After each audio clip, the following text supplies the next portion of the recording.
So in my own practice, the first thing that I do is I see what it is that the school or the teachers want me to do. They might say that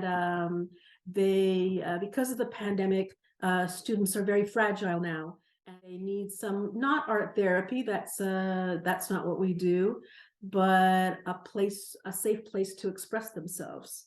And but even when you're doing that, you're still incorporating all this other learning that you have from somewhere else. I've done projects where we created Adirondack chairs. And so the teacher did all of the stuff about the engineering and the math, because the chairs were in pieces.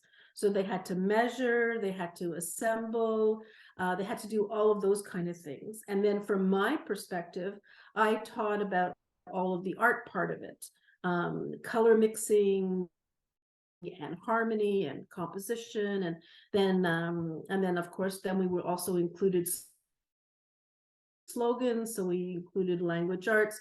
So just from creating an Adirondack chair, you're actually incorporating just about all of the things that STEAM would ask you to do.